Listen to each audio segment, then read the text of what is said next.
तर आज आलता आर्यन घरी, कारण की होता सोमचा उद्या बड्डे. मग म्हटलं त्याला कपडे आणायचे आहेत, तर मग आर्यनसोबत जाणार होता सोम आणि आम्ही. भाऊला आधी चहा पाजल्यानंतर आम्ही निघालो डायरेक्ट झुडिओला. मग झुडिओला निघालो तर तिकडे पोहोचल्यानंतर म्हटलं आता चला, तिथं माझ्या केस 2 उभे राहिले. ते म्हटलं चला आता जाऊ आपण. सोमला कशी पॅन्ट पाहिजे होती, अशी पॅन्ट पाहिजे होती, आर्यनच्या पायात तशी. मग घेतली एक व्हाईटवाली आणि घेतला टी शर्ट.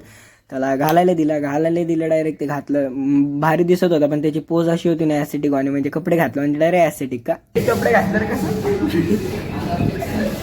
त्याला ग्रीनवाला ड्रेस एवढा भारी दिसत होता ना त्या व्हाईट पॅन्टवर, एकच नंबर. आणि मग तो घेतला आणि मग म्हटलं चला बिलिंग करायला जायचं. मग हे दोघं बिलिंग करायला गेले आणि तसेच पळत सुटले. काय घाई झाली ते काय माहिती, यांना घरी जायचे. म्हटलं आता मी पण जातो घरी आणि डायरेक्ट वेअर केल्यावर दाखवतो. आणि बाई वेअर केल्यावर पण ती पोस्ट सोडत नव्हतं बरं का. मग डायरेक्ट ड्रेस घातले, भारी दिसत होते. आणि अनफॉर्च्युनेटली तो ग्रीनवालेच होते शूजचं पण ते. मग भाऊनी आर्यन जवळ मोबाईल दिला आणि तो त्याच्या घरी राहिलेला आहे काकूचा. मग गेलो आम्ही तिथं आणायला. तिथं पण ते लिफ्टने नाही गेलो आम्ही, तसं पळत गेलो पायऱ्यांनी. मग शेवटी मोबाईल घेऊन आलो नाही का खाली. मोबाईल घेऊन आलो एकदम हळूहळू. मग खाली बघतो तर काय ते कबूतर मेलतं, एक पिजन, ते मेलेलं. नशीब वाचलो, आम्ही गेलो चालत. तो एक पोरगा म्हणतो तुम्ही अटकले ना.